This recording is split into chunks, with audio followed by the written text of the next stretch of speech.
Thank you. Good morning. This is Sean Collins, the Director of Investor Relations at Harley-Davidson. You can access the slides supporting today's call on the internet at the Harley-Davidson Investor Relations website. As you might expect, our comments will include forward-looking statements that are subject to risks that could cause actual results to be materially different. Those risks include, among others, matters we have noted in today's earnings release and in our latest filings with the SEC. Joining me for this morning's call are Harley-Davidson Chief Executive Officer Artie Starrs and Chief Financial Officer and President of Commercial Jonathan Root, who is also the Chairman of LiveWire Group, Inc., and will be available to address any questions about LiveWire during the Q&A portion of today's call. With that, let me turn it over to Harley-Davidson CEO Artie Starrs. Thank you, Sean, and good morning, everyone. I'm excited to be with you today and thrilled to be partnering with our board, Jonathan, and our leadership team, with the broader team here at Harley-Davidson, and of course, with the Harley-Davidson dealer network. Over the past month, I've been truly energized by what I've experienced across the motor company, at HDFS and dealerships, and with the broader rider community. I'd like to take a moment to thank all the riders I've had the pleasure of meeting at dealerships and dealer events since joining the company. Your passion and connection to the brand are truly inspiring. On October 1st, I started my HG chapter with the dealer network right here in Milwaukee at our annual dealer forum, where over 1,500 of our global dealers came together in celebration of Harley-Davidson. During our time together, we reviewed our product launches and marketing strategies for 2026, celebrated the valuable role our dealers play in our business, and most importantly, began our planning and alignment to deliver successfully on the year ahead. Since then, I've been working with our team of employees at Juneau Avenue and have visited company facilities in Wisconsin and Pennsylvania. I've been impressed with the level of talent, craftsmanship, and the unwavering commitment to the brand from employees at all levels across the company. That resilience is part of what makes Harley-Davidson so special. On the road, I was pleased to meet with over 260 dealers from corner to corner across the country, listening and learning and beginning to shape our shared future together. It's clear that Harley-Davidson has the opportunity to improve dealer health across the network, and I'm committed to addressing it quickly. A healthy Harley depends on a healthy dealer network, and right now we have work to do to strengthen that foundation, starting with dealer profitability. I've already made some quick decisions aimed at supporting the network in the immediate term. First, we're accelerating our focus on improving motorcycle inventory management. Jonathan will share more details in a moment, but our focus is on reducing overall inventory levels at dealerships, particularly in the touring and CVO segments, to ensure a healthier, more balanced mix across the network. Second, we're introducing market-responsive customer-facing promotions. These are designed to drive traffic to our dealers, help close more sales, and support the reduction of touring inventory by moving units through retail. But this is especially important given the challenging macro environment we're operating in. Third, we're assessing alternative approaches to e-commerce, working closely with our U.S. Dealer Advisory Council. The goal here is to better meet the expectations of today's consumer while maintaining the right balance with the needs of the dealer network. And fourth, we're reviewing fuel facility guidelines to provide more flexibility for dealers. While that review is underway, penalties for noncompliance will be suspended for 12 months. These are immediate actions, but they're also an important step towards strengthening our relationship with dealers while setting us up for a stronger, more resilient future together. Jonathan will get into more details on the quarter, and while we are disappointed by the results of the motor company, our Q3 results positively reflect the HDFS transaction, demonstrating the strategic value of HDFS as part of the overall business. Aligned to what you've seen in the numbers, I'd like to share some initial observations about the strengths and opportunities that I've seen since joining the company. Starting with the strengths. First, brand and community. As someone new to the sport of riding and to the Harley-Davidson community, having earned my motorcycle license this year, I'm blown away by the incredible camaraderie that surrounds the brand. The support, passion, and shared spirit among riders make it feel like more than just a community, it's a family. That passion is one of our greatest assets and a key driver of future growth for both the brand and business. Second, our product. Harley-Davidson is building the best bikes in the world. We'll continue to focus on delivering the best products for our customers and on strengthening our manufacturing capabilities to ensure excellence in every bike that leaves our facilities. Third, our dealer network. It's clear to me that the exclusive HD dealer network is a unique and powerful differentiator. As I said a moment ago, we need to build on that foundation. We'll continue to invest in supporting and strengthening the network as we all navigate the evolving commercial environment. And fourth, HDFS. The HDFS business continues to be a significant strength and asset to the company and to the HD dealer network. Post-transaction, this will continue to be the case. Now turning to the opportunities. First, given the continued interest rate environment, affordability will be critical in winning in the market. Our product portfolio must balance aspiration with accessibility. Finding the right mix across our future portfolio will ensure we don't over-index on one product family while continuing to appeal to new riders. Second, we must improve our speed to market. We're building the best bikes, but we need to move faster to bring innovation to market and capture new riders. That won't happen overnight, but the competencies and talent exist within Harley-Davidson to accelerate how quickly we bring new products and experiences to customers. Lastly, in the current demand environment, we must sharpen our focus on cost and capital efficiency. Before I hand it over to Jonathan, I want to say a few words on Livewire. I want to congratulate Kareem and the team for the successful launch of the S4 Honcho last month. The product has been met with a lot of positivity, and we look forward to seeing the bikes on the street next year. And with that, Jonathan, over to you. Thank you, Artie, and good morning to all. I'd like to start with an update on what we refer to as the HDFS transaction. On July 30th, Harley-Davidson announced a strategic partnership with KKR and PIMCO to transform Harley-Davidson Financial Services into a capital-light, de-risked business model. The transaction includes three key components: backbook sale of approximately $6 billion of existing HDFS loan receivables, forward flow agreement, sale of future HDFS loan originations, and sale of equity interest, sale of a 9.8% common equity interest in HDFS to KKR and PIMCO.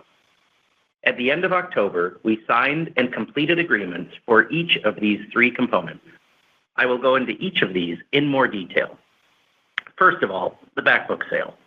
In Q3, HDFS sold the majority of its residual interest, resulting in a gain of $27 million and the derecognition of $1.9 billion of net finance receivables and $1.7 billion of related debt, among other assets and liabilities. HDFS classified $4.1 billion of finance receivables as held for sale during Q3, resulting in the reversal of the related allowance for credit losses and driving the $301 million benefit in the provision for credit losses. In Q4, the $4.1 billion of finance receivables previously classified as held for sale were sold on October 30th to strategic partners, KKR and PIMCO.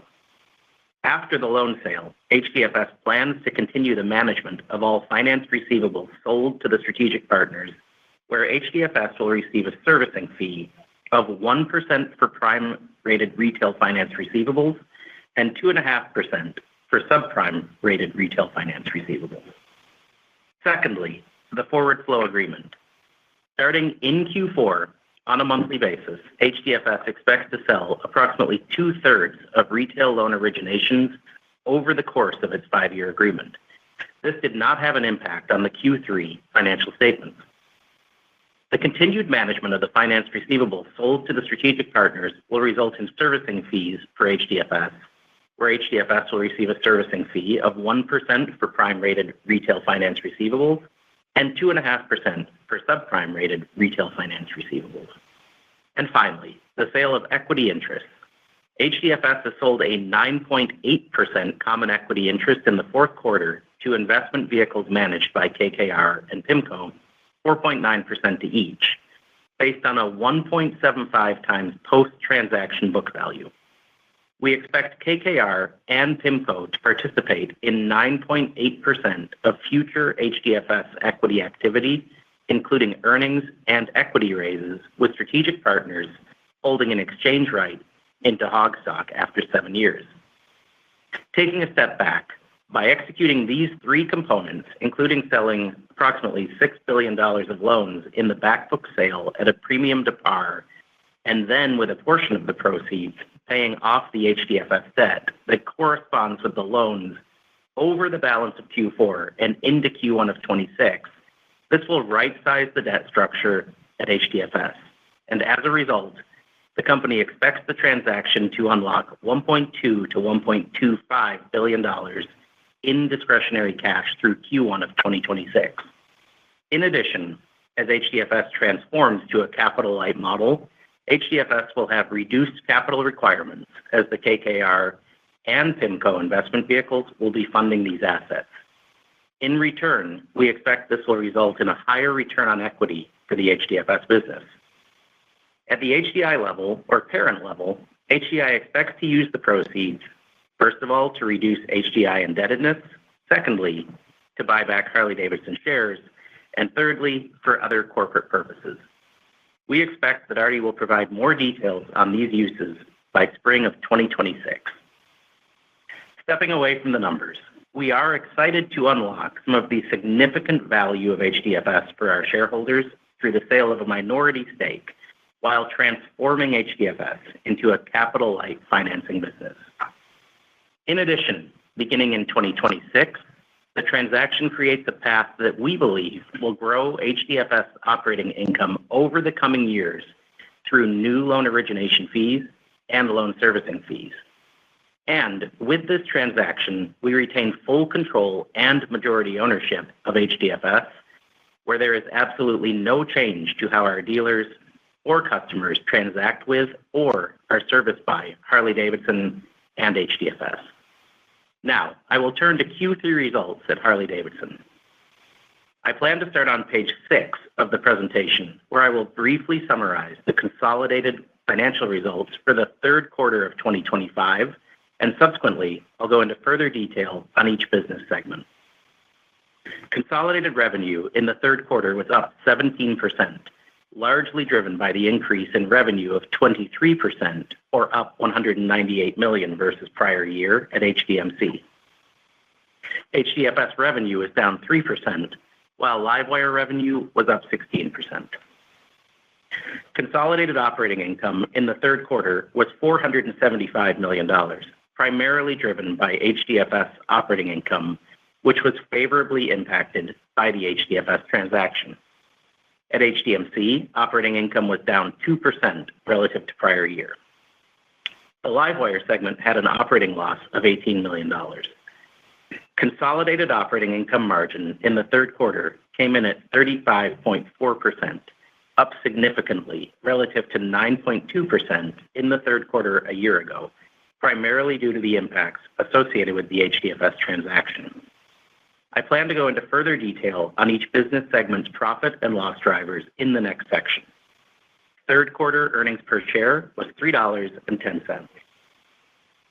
In Q3, global retail was down 6%, with the North American market being down 5% and international markets down 9%, reflecting continued soft demand amidst unfavorable consumer confidence, high relative interest rates, and inflation concerns. In North America, our dealers continued to experience lower customer traffic. We experienced this in a more dramatic manner in the first half of 2025, but adjusted our consumer marketing and go-to-market strategies at the end of Q2 and into Q3, which had a positive impact in Q3, evidenced by the sequential improvement in North America retail performance. On a positive note, the Softail family delivered strong growth of 9%, reflecting the strength of the revised product lineup. Non-core motorcycles in North America, including adventure touring and Nightster model motorcycles, also saw solid gains. Specifically, adventure touring bikes were up 4% in Q3 of 2025, driven by the refreshed 2025 adventure touring lineup, where the Pan America 1250 ST was newly introduced. In EMEA, retail was down 17% after a comparatively strong first half. Core families, touring, trike, and softail, were down more than non-core motorcycles, reflecting affordability and inflationary concerns in EMEA. This was partially offset by strong positive growth in non-core segments, including adventure touring and Nightster model motorcycles. From a country perspective, within EMEA, the cluster of Spain, Portugal, and Italy performed strongest versus the rest of Europe, although was still down modestly in Q3 of 25 versus prior year. In APAC, retail was down 3%, which is a relative improvement from the first half of 2025. The Softail family was up 6% as consumers responded positively to the updated Softail portfolio. There continues to be intense competition in the lightweight and smaller motorcycle segments. From a country perspective, we welcomed Japan turning in positive growth for the first time since Q4 of 2023. In addition, we saw positive retail performance in Thailand, Malaysia, and Taiwan. In Latin America, retail was up 16%, where both Brazil and Mexico were up significantly in the quarter. This is the first quarter of growth for the region since Q3 of 2024, after 3 quarters of declines. Softails were the big positive standout in the region, while on the other hand, touring bikes were down low double-digit percentage points. In Q3 on a global basis, the Softail family delivered positive growth versus prior year, and as I mentioned earlier, Softails were up 9% in North America alone, reflecting the strength of the revised product portfolio and its appeal to core riders. In the U.S., market share for HD in the large cruiser category expanded from 61% in Q3 of 2024 to 68% in Q3 of 2025, underscoring the momentum behind our updated lineup. Moving on to dealer inventory. Global dealer motorcycle inventories were down 13% at the end of Q3 of 2025 compared to the end of Q3 of 2024. We continued to prioritize reducing global dealer inventory, and we are committed to supporting a significant year-over-year dealer inventory reduction by year-end, with the continued goal of better matching inventory with demand. Looking at revenue, HDMC revenue increased by 23% in Q3. Focusing on the key drivers for the quarter, 20 points of increase came from increased wholesale volume at HDMC, where motorcycle shipments in the quarter were up 33%, coming in at 36,500 units. Pricing, net of sales incentives, was flat in Q3. 2 points of increase came from mix as we balanced out the delivery of motorcycle models and markets. And finally, foreign exchange impacts resulted in 1 point of growth to Q3 revenue relative to prior year. In Q3, HDMC gross margin was 26.4%, which compares to 30.1% in the prior year. Third quarter gross margin was down 3.7 points versus prior year due to unfavorable operating leverage, as higher unit cost is derived from production levels experienced in Q2 of 2025, but sold in Q3 of 2025. The cost of new or increased tariffs implemented this year, which came in at $27 million in Q3 of 2025, and unfavorable foreign currency impacts. These factors were partially offset by the favorable impact of net pricing and mix. Third quarter operating income margin was down 1.3 points due to the factors above, while operating expense was $20 million higher than a year ago, due in part to higher marketing spend at the dealer level. Turning to slide 11. In the year-to-date period, HDMC gross margin was 28.0%, which compares to 31.3% in the prior year-to-date period.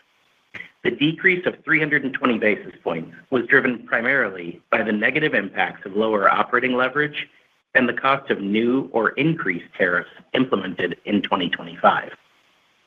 On their own, the cost of new or increased tariffs in 2025 resulted in $45 million of incremental costs in the year-to-date period, creating a headwind of 140 basis points to the year-to-date gross margin. This excludes operational costs of $7 million to mitigate tariff impacts. The year-to-date results include modest cost inflation of about 1%. The negative impacts I outlined are partially offset by the positive impacts to gross margin of pricing, mix, and foreign currency. Operating expense in the year-to-date period came in approximately flat relative to prior year at $665 million, which resulted in a HDMC operating margin of 7.2%, which compares to 13.3% in the prior year-to-date period. Before we turn to the next slide, I would like to provide an update on our ongoing productivity cost program. We achieved $75 million of productivity year-to-date, primarily from logistics and supply chain initiatives, and continue to expect to achieve $100 million for all of 2025. As a reminder, for the cumulative 3-year period of 2022 through 2024, we have achieved productivity savings of $257 million, with another $100 million expected for full year 2025.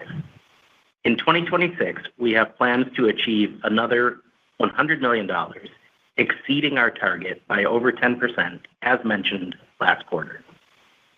Turning to slide 12. The global tariff environment remains uncertain, but we wanted to provide an update. In Q3 of 2025, the cost of new or increased tariffs was $27 million. As mentioned earlier, the cost of new or increased tariffs in 2025 through the end of Q3 was $45 million. This includes direct tariff exposure, Harley-Davidson importing and exporting product, as well as indirect tariff exposure from suppliers. This excludes pricing mitigation actions, as well as operational costs related to new or increased tariffs. Harley-Davidson is a business very centered in and around the U.S. 3 of 4 manufacturing plants are U.S.-based, and 100% of our U.S. core product is manufactured in the U.S. We also have a U.S.-centric approach to sourcing, with approximately 75% of component purchasing coming from the U.S.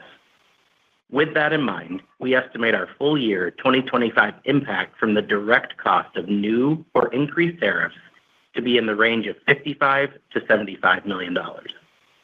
We have a number of actions underway to mitigate the impact, and we expect this situation will remain fluid given the uncertainty that still exists. Turning to slides 13, 14, and 15 to touch on HDFS and its financial results. At Harley-Davidson Financial Services, Q3 revenue came in at $261 million, a decrease of 3%, where interest income was down $35 million and other income was up $26 million, for a net result of down $8 million in Q3 of 2025 relative to Q3 of 2024. Interest income was down due to lower retail loan receivables at a higher average yield and lower wholesale receivables at a lower average yield. Q3 2025 other income includes a $27 million gain on the sale of 95% of HDFS's certificate interest in certain securitization residual interest, which closed in late August. HDFS's operating income increased by $362 million in the third quarter, or 472% versus prior year, driven by the impact of the HDFS transaction. The increase was primarily due to a lower provision for credit losses and higher other income, partially offset by lower net interest income and higher operating expenses. The provision for credit loss expense was favorable primarily due to the reversal of the allowance for credit losses on held-for-sale retail finance receivables, which drove a $301 million benefit in Q3 of 2025, compared with an expense of $58 million recorded in the provision for credit losses in Q3 of 2024. In Q3, HDFS's annualized retail credit loss ratio was 3.2%, which compares to 3.1% in the year-ago period. Retail credit losses were $35 million in Q3 of 2025. Total finance receivables at the end of Q3 of 2025 were $6 billion, a decline of 24% versus prior year, primarily due to the HDFS transaction. The $6 billion of quarter-end finance receivables included $4.1 billion of finance receivables classified as held for sale, which resulted in the reversal of the associated allowance for credit losses during Q3 of 2025. The held-for-sale finance receivables were sold in October as part of the HDFS transaction. Total retail loan originations in Q3 of 2025 came in at $757 million, roughly in line with the $754 million of retail loan originations in Q3 of 2024. For the LiveWire segment, which is on page 16, consolidated revenue increased in Q3 of 2025 compared to the prior year period, driven by an increase in electric balance bike and electric bike revenue for the quarter year-over-year. Selling, administrative, and engineering expense was also lower by $9 million for the quarter year-over-year. In Q3, LiveWire delivered a 30% or $8 million improvement in consolidated operating loss and reduced its use of cash and cash equivalents through Q3 of 2025 by 39% or $31 million compared to Q3 of 2024. We now expect LiveWire's full-year operating loss to come in between $72 and $77 million. On a unit basis, LiveWire reported sales of 184 units in Q3 compared to 99 units sold in the prior Q3. This increase in unit sales for the quarter was driven by the Twist and Go promotion, which began on August 28th.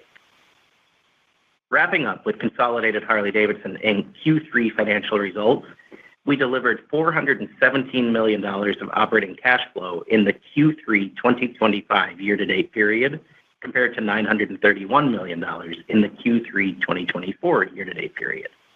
The decline was due to new originations of retail finance receivables that were classified as held for sale, which is a change as this is classified as an operating activity under U.S. GAAP. As a result, the originations outflows reduced cash flow from operations as there were no comparative retail finance receivable originations classified as held for sale in the prior year. Total cash and cash equivalents ended at $1.8 billion, which was $469 million lower than at the end of Q3 prior year. This consolidated cash number includes $16 million at LiveWire. Additionally, as part of our capital allocation strategy, we remain committed to returning capital to shareholders. In Q3 of 2025, we bought back 3.4 million shares of our stock at a value of $100 million.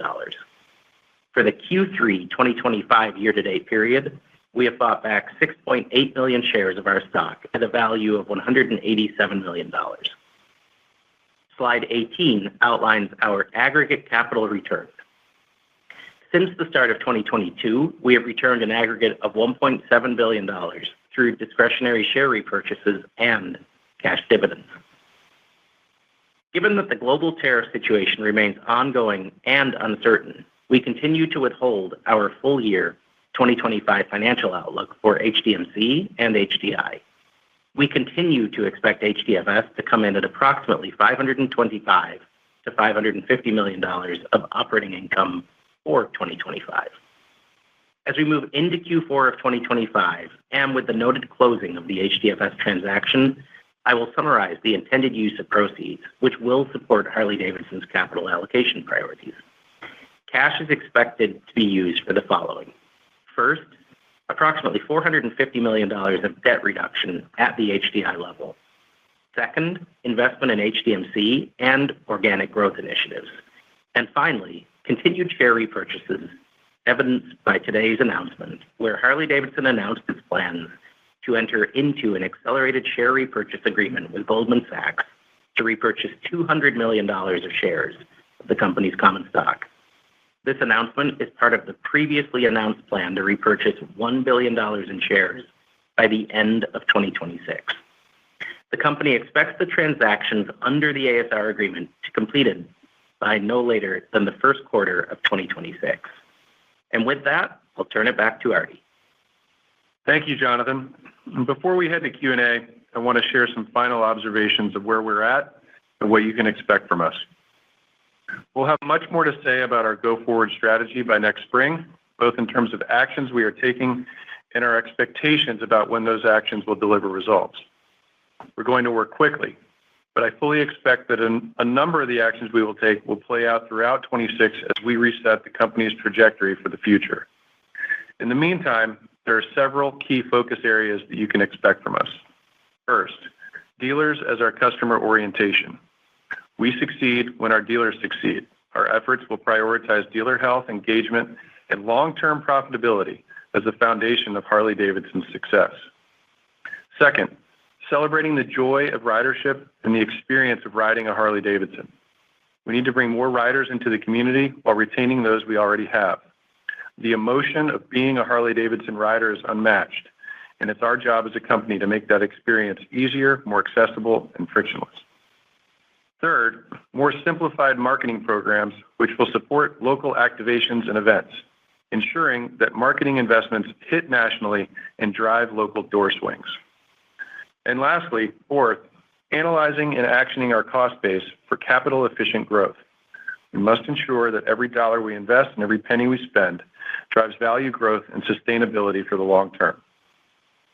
Since joining the community, one thing has become abundantly clear to me. There is no other brand that inspires the same level of passion, pride, and pure enthusiasm as Harley-Davidson. I'm truly excited to begin this journey and look forward to what lies ahead.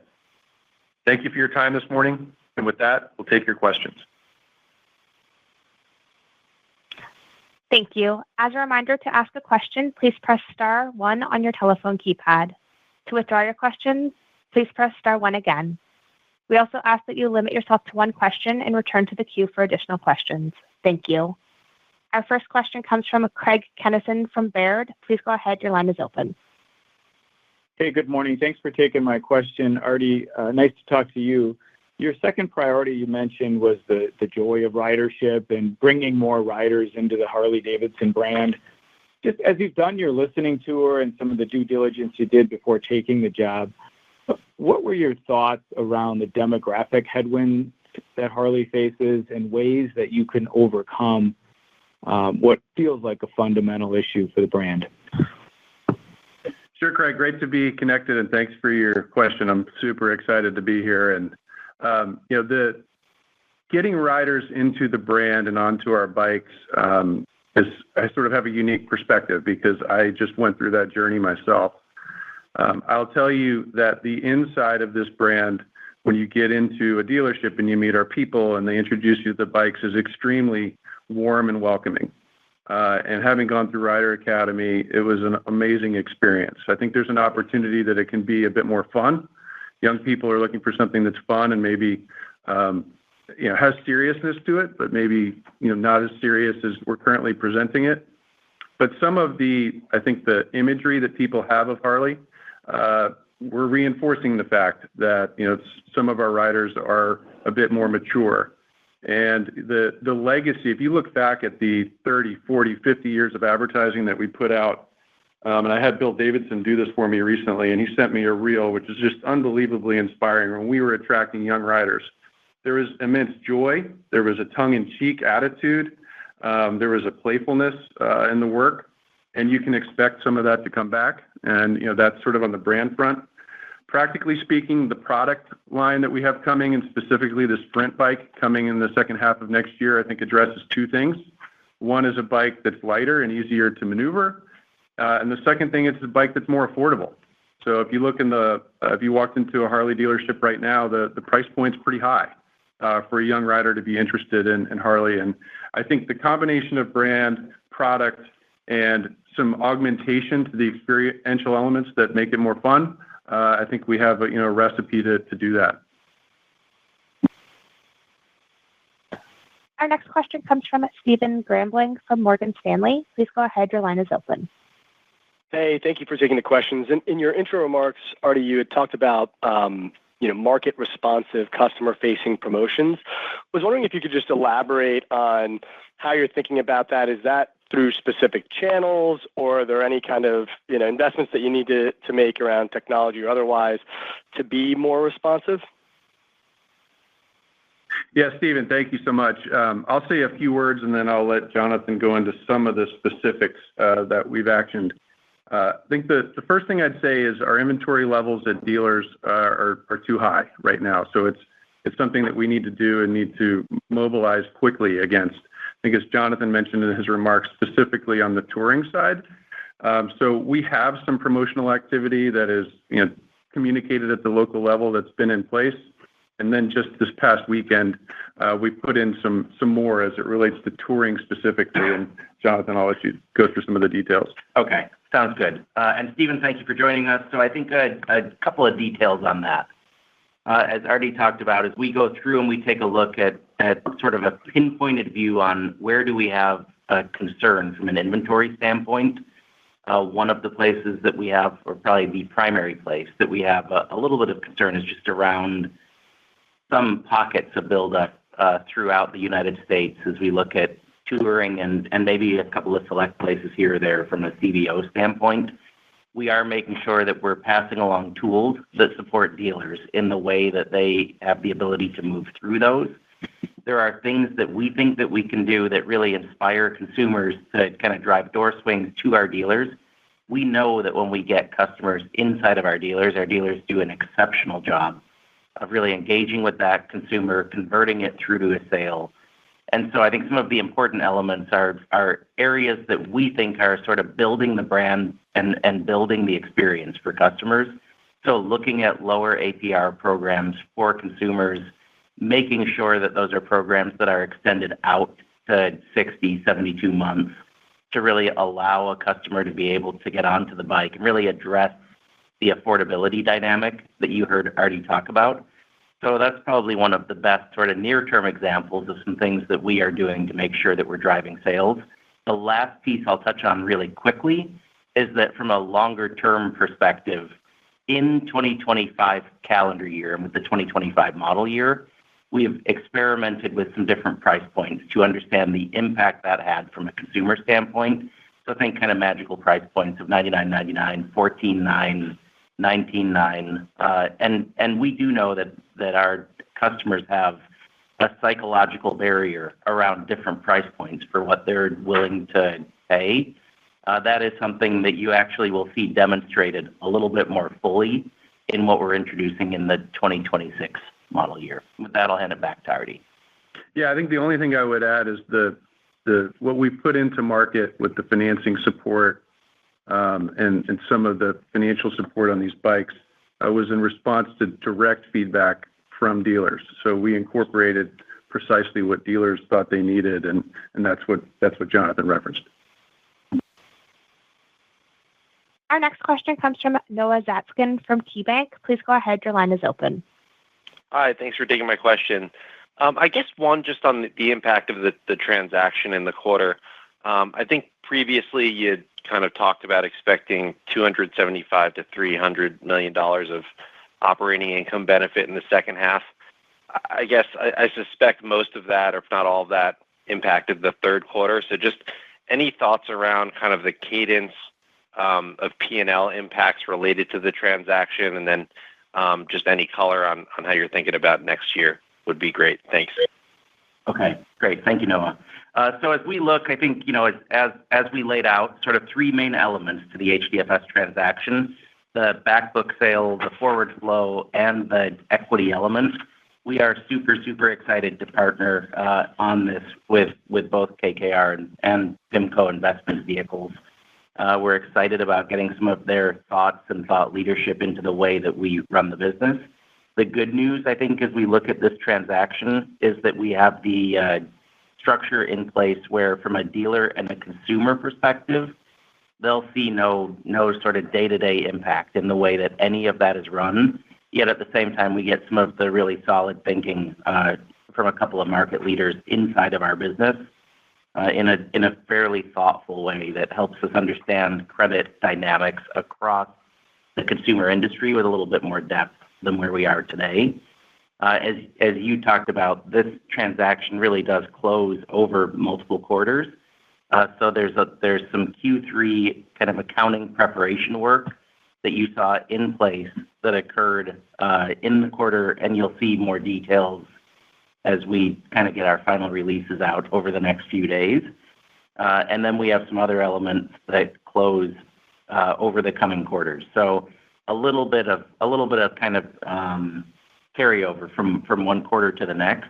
But you are right. We do still feel very committed to that $275 million upside figure that we talked about. And then in addition, as you think through some of the interesting dynamics, there's a lot that gets freed up from a balance sheet perspective. So all of the 275 is the upside from an operating income standpoint.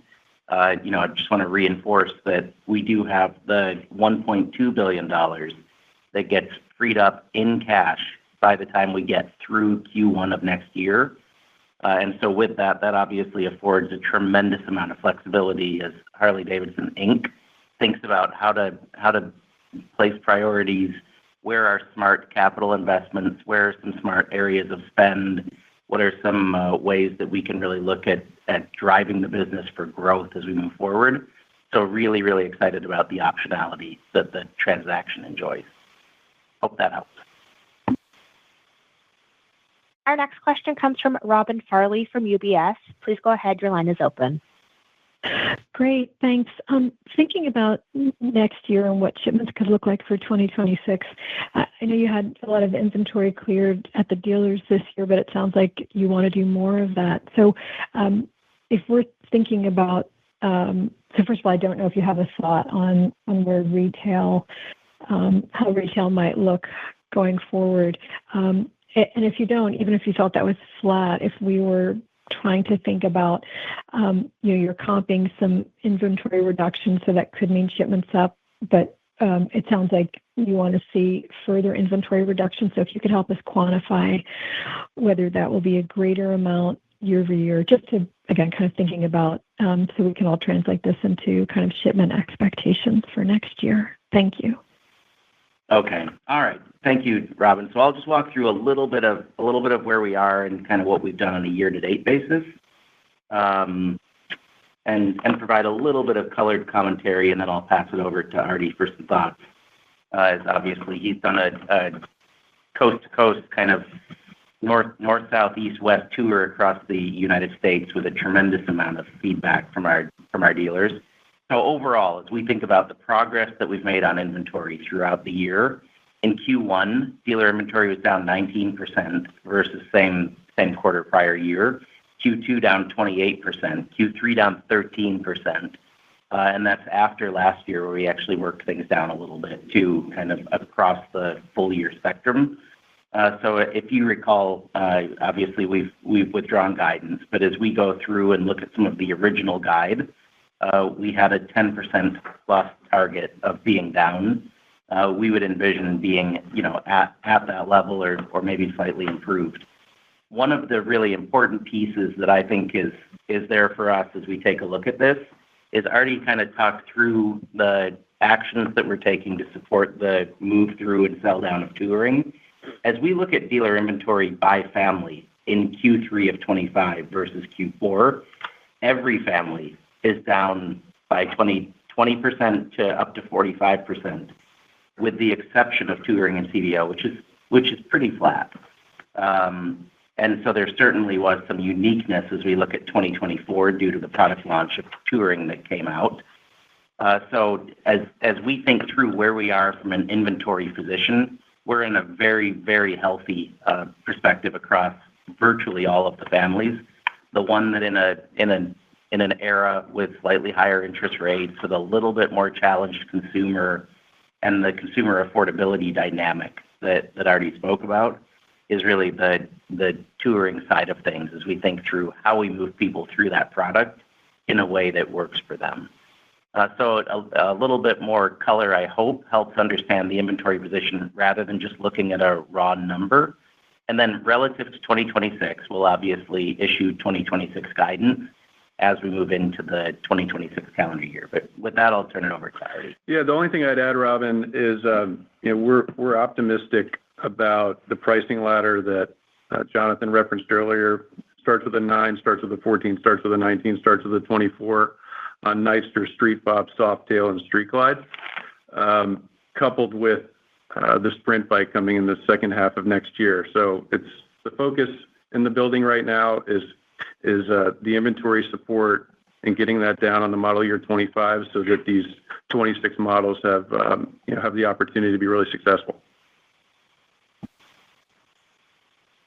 Our next question comes from Joe Altobello from Raymond James. Please go ahead. Your line is open. Thanks. Hey, guys. Good morning.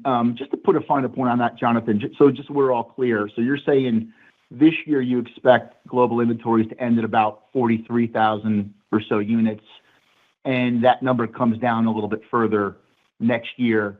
That was my first question. Second question, the HDFS normalized operating income post all of this noise this year, are you still thinking around, call it $120 to $130 million going forward? Thanks.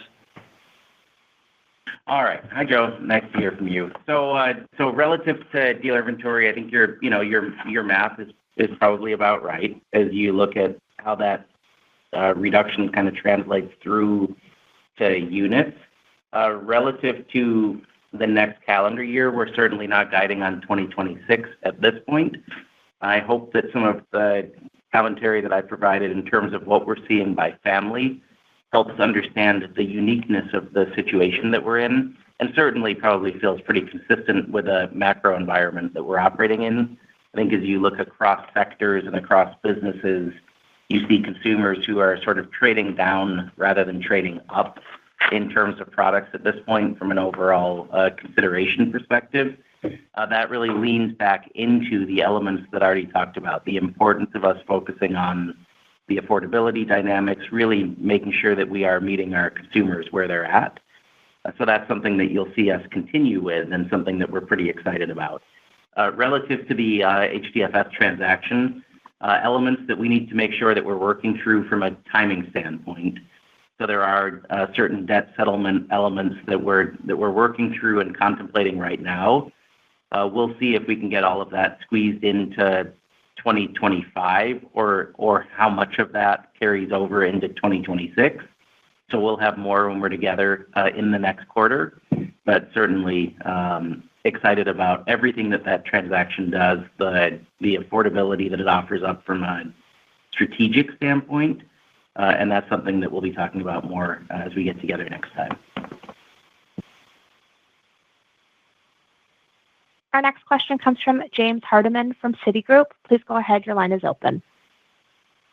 Hey, this is Sean Wagner on for James Hardiman. Wonder if you can provide any color on how you're thinking about fourth quarter. What are you assuming for fourth quarter retail, and how did October retail perform?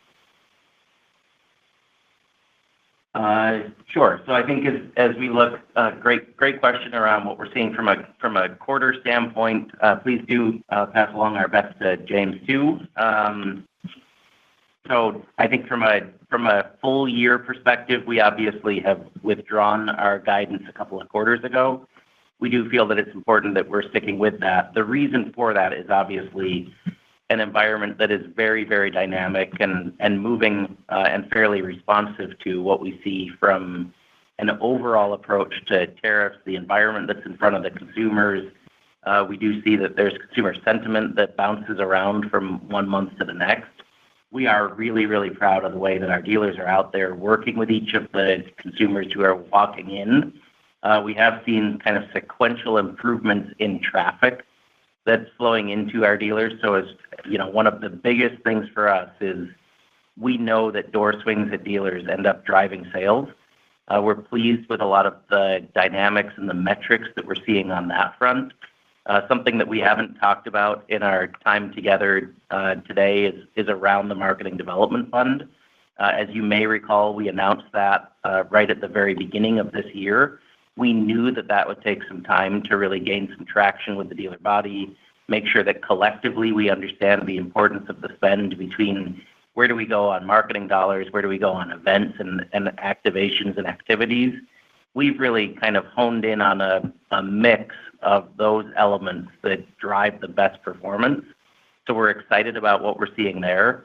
But again, probably not in the position that we're actually guiding on the calendar year in total or in part, unless it's something a little bit with a little more certainty like the HDFS transaction that we've spoken of. Our last question will come from Jamie Katz from Morningstar. Please go ahead. Your line is open. Hey, good morning. I have more of a theoretical question. As we think about shipments rising this quarter, what kind of sales growth do you think would be reasonable, or what level of shipments maybe for us to really start to see a little bit of motor company margin expansion? Yeah, Jamie. So a lot to that one as we think through the theoretical possibilities of what you've spoken of. Obviously, as we think about the margin expansion dynamics and where we would go on that front, you effectively get there through the inverse of what you've been seeing in 2025. So if you think about the dynamics that we've called out that have made a year-over-year margin change line up in the way that it has, it's the flip side of that is how we would end up getting to something where we actually see margin expansion and margin growth. Again, one of the elements that I think is really important around there is some of the experimentation work that we've done with the price points. We are enthused about the early read on that and what some of that has done. That's a dynamic that we think will be really helpful across the business. We're also really, really excited about Marketing Development Fund and, as touched on, really gaining a more detailed understanding of the dynamics between events, activations, digital spend, marketing spend, how to get the different elements of sort of go-to-market balanced in the right way is something that we feel excited about, how that can translate through supporting dealers at their dealership and really driving traffic and helping support sales. And then beyond the price points, as we think longer term about this business, product portfolio dynamics are elements that we certainly need to make sure that we're always thinking about. There are some pieces that I think Artie has touched on now and some more that you likely would hear from Artie as we move through spring of next year when you see an update and a refresh from a plan perspective. Artie, any other thoughts? No, I think you covered it well, Jonathan. I think you covered it well. We have no further questions. I would like to turn the call back over to Artie Starrs for any closing remarks. Great. Well, thanks everybody for participating today. I'm super excited to be here and look forward to engaging and meeting so many of you in the coming weeks and months. And we'll see you on the call in February. Thank you. This concludes today's conference call. Thank you for your participation. You may now disconnect.